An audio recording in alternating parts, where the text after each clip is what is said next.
So with their performance at DreamHack Open Stockholm, Liquid has secured their first trip ever to one of the Valve official majors. This will now be the first time in history of CSGO that we have 3 teams from North America representing the region in a Valve-sponsored major. In the past, it had always been either one team, such as, Complexity back in the day, and then obviously you had your different periods of time where you had iBuyPower and Cole or iBuyPower and Cloud9, and then most recently we had been seeing, CLG and Cloud9 being able to qualify, but now we have Cloud9, CLG, and in fact Liquid. For some of these players, it will be their first time attending a Valve major. That is, of course, Elige and Fugly. For Nitro, this will be his second, as of course he did attend a previous one with iBuyPower, last year in 2014. And then, of course, you've had Hiko. I think this is probably his 5th major. He's been to quite a few. And then for Adrian, I believe this is his 3rd, having attended a couple with iBuyPower. So, it is definitely a landmark for some of these players individually, as well as, of course, a landmark for the team as a whole. And basically what I wanted to do with this video was just kind of do a brief preview of the team going into the major. Just talking about some of their, more recent games, where they came from. Then, of course, just some of their recent performances and form. And just kind of go from there and then talk about their pros and cons going into the event. I'll try to make this as quick as possible.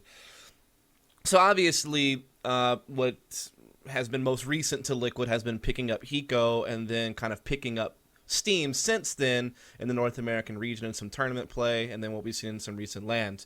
But just kind of rewinding a little bit is why Liquid even needed to make a change in the first place, and it was mostly due to the fact that they just weren't necessarily getting the results that they wanted. You saw them at ESWC 2015 where they managed to get out of the groups, but then lost to Cloud9 in the quarterfinals. The Face It Stage 2 finals that took place at DreamHack Valencia shortly after that, earlier this year, back in July. They kind of just got smashed by teams like Nip and Fnatic. Granted, really good teams, but not even really looking competitive. Then what was most recently an issue, which prompted the changes that they made, was when they went to the CEVO Season 7 finals, which was also in July of this year. They wound up not making out of groups. They lost to Mouse Sports first off, and then later on they would lose to CLG in a 1-2 series. From there, they went on to attempt to qualify for Cologne back in August, and they wound up not making it there either. They made it out of groups, but then once again got bested by CLG in order for CLG to take a spot next to Cloud9 and leaving Liquid once again at home. It was then at that point that they decided that changes needed to be made. They'd already made changes way back in the past when they had gotten rid of players like Daps and brought in Flowsick, and they had gotten rid of NAF even before that and picked up Elige. They've been piecing this team together for quite some time, but never really hitting the heights that they wanted to, so to speak. And so the most recent change they had decided to make was picking up Hiko. And basically what happened after that is you saw them competing in the PGL North American qualifier, and it was somewhat of a rocky start, once again getting bested by CLG. So this is like the 3rd time in a row between LAN and online that they were getting beat in a big series by CLG, trying to either advance from a LAN event and then a qualification process to a bigger LAN event, or just straight up losing a tournament. Whatever the case may be, CLG was besting them on LAN and online now at this point, whereas in the past it had been pretty even. They were exchanging maps pretty evenly online, but now all of a sudden they were struggling to even compete with them. However, something just seemed to click with this team all of a sudden. It's really hard to pinpoint what it was. But basically, they wound up being able to beat CLG later on in a best-of-5 in this PGL North American qualifier. And this was kind of the first signs of seeing Liquid be able to kind of pick things up and look more improved. Like I said, they wound up beating CLG in a 3-2 series.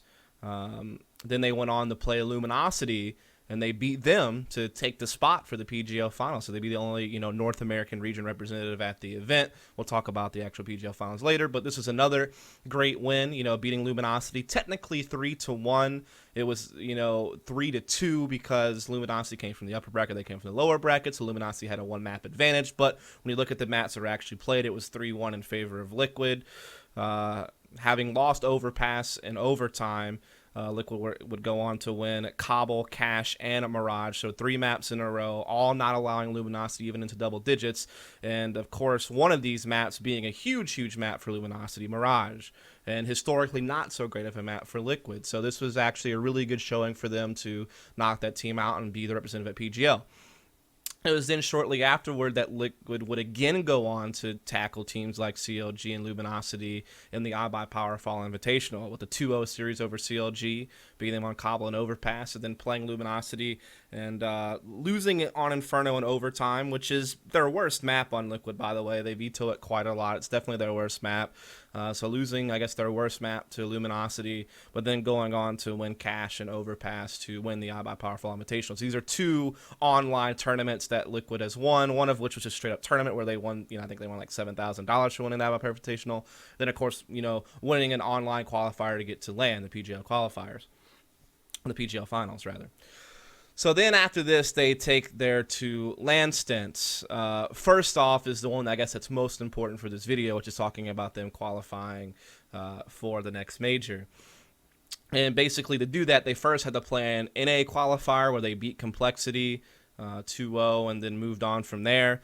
Once they got the DreamHack Stockholm, first team they played up against was the top Australian team, Renegades, in which they lost a close game on Cobble. I believe it was like 14-16, but then they went on to, win Overpass and Cache. And both these maps, Overpass and Cache, they put up a bunch of rounds on the Terror side. I think they put up like 13 on Overpass and 12 on Cache. But then Cache, they struggled a bit to close on CT side, but still eventually got the job done. Now, all they had to do was beat Mouse Sports, and they would just advance first from the group and, qualify. But that wasn't the case, of course. They wound up losing that 0-2. Lost both maps pretty handedly, I guess you could say. They then went on to play a rematch against Renegades this time. They beat them 2-0, not needing a third map. Pretty big wins here again, beating them on Cache and Cobble. So basically the 2 of the maps they had played them previously in the tournament, played them again. Won them, and so now that is them moving on to the major. Now, last but not least, the last LAN they played was the PGL Finals, which, we already talked about how they qualified for it earlier by beating teams like CLG and Luminosity. So they played Virtus Pro first, and they got 0-2 in this series. First map was quite close on Overpass. It was a 14-16 game. They had managed 5 rounds on the terrorist side, went on to, try to make the comeback on CT, had 9 rounds, but just not enough to hold off Virtus Pro. Most of the players that you expect had a good game, with the exception of Elise, who was a bit off in this game. But, everyone else played up to par. Then they went on to Mirage, where they got off to a really, really slow start on CT side. They lost even a few rounds where they had like a numbers advantage, just making some big mistakes, looking really sloppy, kind of looking all over the place, not really playing as disciplined as you would expect them to, given what we had been seeing from them recently from the PGL qualification tournament through iBuyPower and, through the qualification for the major. So it just looked rough. They managed to get 6 rounds right at the end, but it just wasn't enough. They couldn't really do much on T-Side, and they just pretty much got crushed, and that was the end of that series. So then they go on to play Fnatic, and this series actually goes 1-2. They lost Cache pretty poorly. They put up 6 rounds in the first half on Terra side. It's actually not too bad against a team like Fnatic. Elige, despite having played a little bit poorly against Virtus Pro, looked quite good on this T side, was putting up some really good numbers. On CT side, though, they really struggled just across the board, besides some early rounds, and struggled to do much there. And in this particular game, Nitro was having a bit of an off game when you kind of look at the how they were playing and the numbers and such. They then went on to play Fnatic on Cobble. They actually won this map. They struggled on CT side, only got 5 rounds there. But Nitro, picking it up, not having played well on Cache, plays really, really good here on the CT side to help them get the 5 rounds they got, and just plays super well throughout the entire game because they make this huge comeback on the Terra side. There's really good play, across the team, but Nitro and Hiko were absolutely on point. Elige even kind of came alive a bit more on the Terra side, having suffered on the CT side, and just a good team effort across the board. They win this map, I think, 16-12, so it was a pretty solid victory. So then they go on to play Overpass, which is a map they had just looked pretty competitive on against Virtus Pro, and had done some good work on it in the past in the NA scene. So there's a chance here, I guess, for Liquid, but really slow start on CT side. I think they go down 0-7. And then they're only able to score 3 rounds just overall on that CT side. So they really struggled. And then when they go over to the Terra side in the second half, they lose to Pistol. Adren does make a pretty big play in the second round of the half with the Tech 9 to try to get them something going. But once Fnatic got their economy recovered, it was pretty much over, and they wound up losing. And that's basically the last we've really seen of Liquid, besides some online NA stuff. So that's basically just a recap of what we've seen from them lately, just kind of talking about their results leading up to the major. And now it's just time to actually go in depth and talk about some of the pros and cons this team has demonstrated over the course of all of what I've just discussed. And so basically, the key thing to note during the PGL North American qualifier, so when things started to finally go right for Liquid and they started getting some results, at least within the NA soil, they had got their roles back right, I feel like. Liquid's Adren had always complained about being the in-game leader in the Opper. At the same time, didn't really like doing both at the same time, struggled to do both. So they had this experiment for a little while where Nitro was opping. Didn't really work out at all. And so now they had finally put Nitro back into an entry fragging position. And in fact, they had given him priority entry fragging position, like he's kind of, the first guy in. Whereas in the past, even when he was doing a bit of entry fragging, was mostly Elige kind of taking point, while Nitro would kind of be a secondary entry fragger. So now it's Nitro, the primary entry fragger, Elige kind of did more of the secondary entry fragger. And this has worked out well. We have seen better performances from both of these players since that change was made. I think they finally have them in the optimal positions that they're going to perform from. And this really certainly helped things out because it really shaped the roles out on the team, especially having Hiko, a very clutch player, being able to be one of the peripheral players. Some maps he is the main lurker, and other maps he's more of just like a support player, playing one of the extremities, but he's still more closer to the attack, whereas it's more Fugly kind of playing the more primary looking role. And this varies map to map. So for instance, like on Cash, it would be Fugly, the primary lurker, playing kind of the B side of the map for most of the mid and A aggression that takes place from Liquid on the Terra side, whereas Hiko's playing the squeaky door, so he's more involved in the action, more towards where the actual execute or operations are taking place. But then you flip to a map like Overpass, and this is more of Hiko kind of lurking the B side of the map, where Fugly might be playing stairs by himself, while the rest are kind of working mid and upper park. And so Fugly is, I guess, a bit closer to the main action, while Hiko is kind of off on his own. And so this varies map to map, but basically you have Fugly and Hiko as kind of your site anchors and your extremity players, while you have, the 1-2 punch of Nitro and Elige trying the entry, and Adren, of course, being an opera at times, but also at times just being a support rifler, setting his players up for different executes and things like that nature. He's definitely taking the op less on the Terra side than previously, I suppose, focusing more on rifling, but he'll pick it up a bit more on the CT side. So I think that's one of the pros you can see from this team, is people finally getting in the right roles and probably being where they need to be to have the most impact. And that's certainly, good news for the team. They seem to have, things in order. I don't think they need to swap roles around anymore. I think they have everyone where they need to be. So that's like, I guess, a check mark over on the pro side of things. Things going right for the team. So we can kind of discuss that a bit further, though. We were talking about Elige and Nitro being the 1-2 punch, but if we're honest about it, back in the day, they used to have a problem just in general playing really well on LAN against big teams. You'd see them have no problem with weaker teams. So you look at ESWC 2015, for example, where they're playing against teams like LDLC White and KeyU on LAN. They're putting up good numbers, Elige and Nitro are. But as soon as you put them up against a tougher opponent, like at that same event when they had to go play Cloud9, they were completely quiet. Same thing happens at the CEVO finals, completely quiet against teams like Mouse Sports and CLG, and the groups not make it out. Then during the Cologne qualifiers, sure, they beat up on some NA teams in the group play, but once they go play CLG in the finals, again, you have some of these guys being quiet, like Nitro and Elige, that you expect to be the heavy hitters for the squad, kind of the star players for the squad.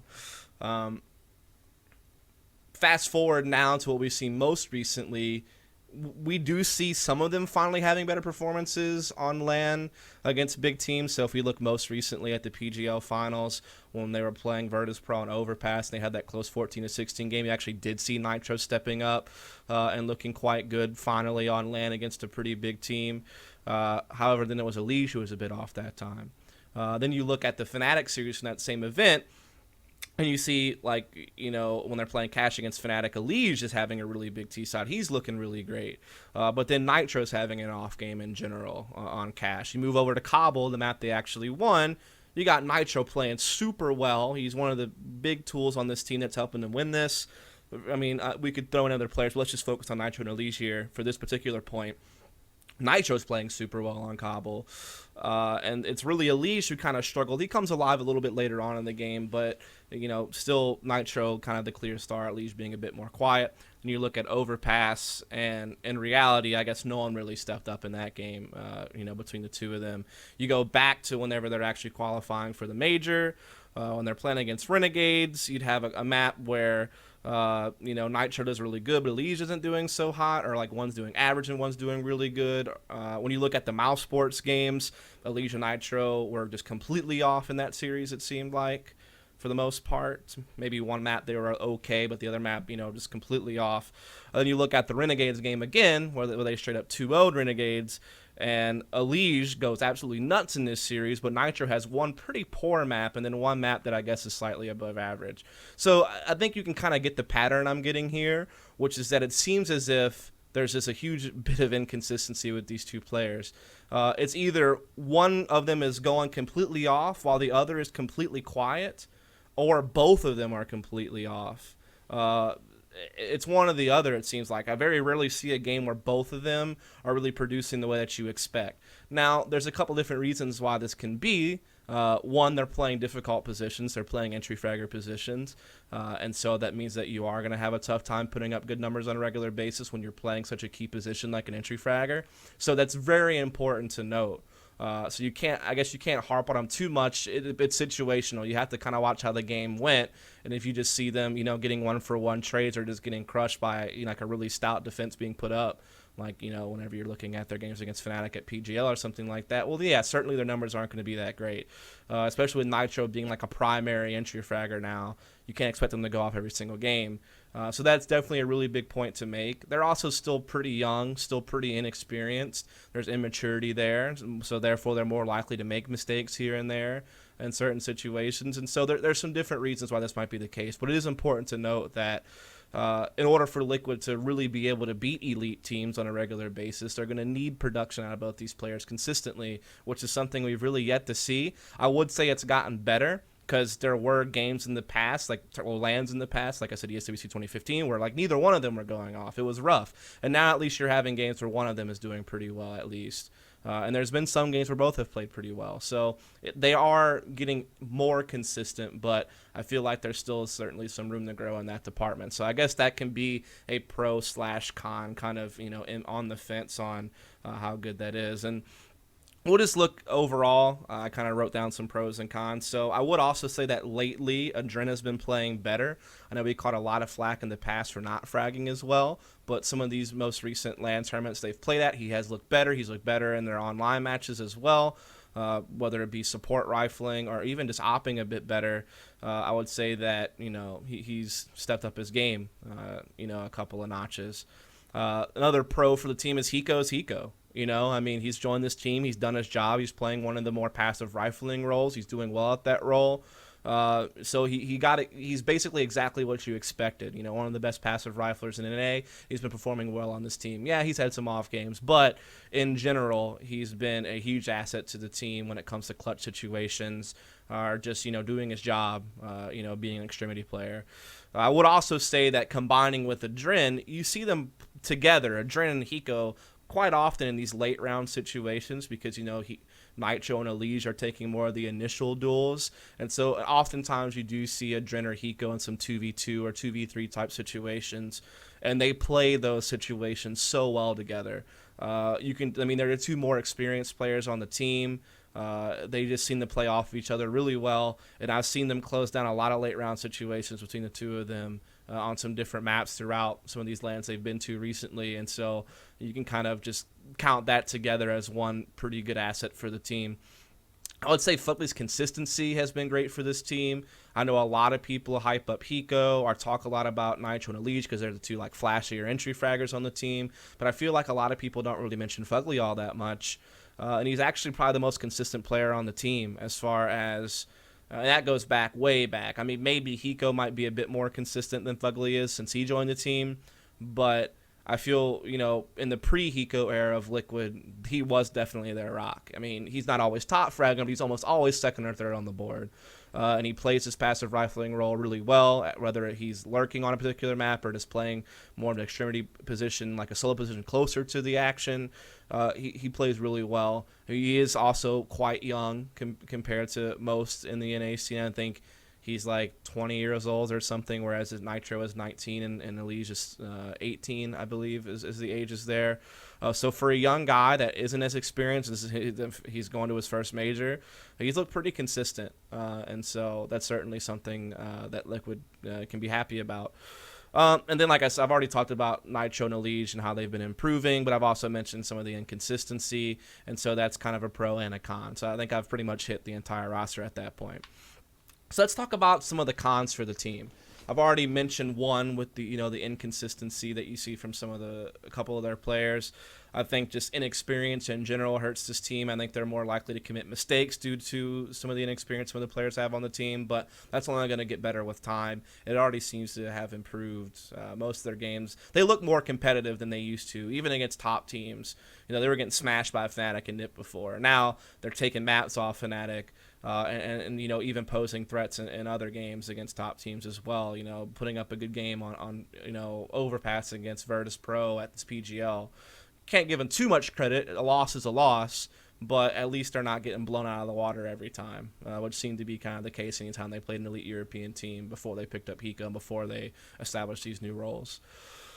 There is some immaturity on the team, it seems like, at times. I've heard different times where like sometimes people are joking around too much, don't take things as seriously as they need to. I don't know how much of an effect that is actually at LAN. Maybe this is more just like online games that don't matter as much. But like I said, there's a lot of young guys on this team, so you're going to get some of that immaturity at times, but that could be a problem going forward. And like I said, certainly being more prone to mistakes could be an issue.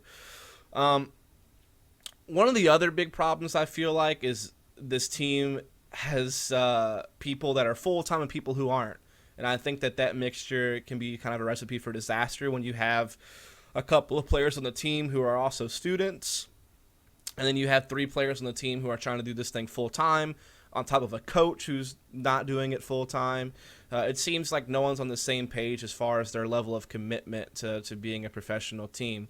Now, don't get me wrong. I'm not going to sit here and point fingers at Elige and Nitro and blame them for this. Obviously, having a fallback plan if esports doesn't work out is important. Obviously, going to school is important for many people who have that desire to go to school and get a degree and better themselves in that particular area of their lives. Like I said, setting yourself up for a career somewhere else in the future when your time in esports is done or if things don't work out. It's great to build yourself a safety net and pursue those types of things. There's no problem with that. But considering taking a break for a semester would certainly be ideal if possible for these guys to at least commit for at least some period of time to doing this full time. Give it a real chance by committing full time to it.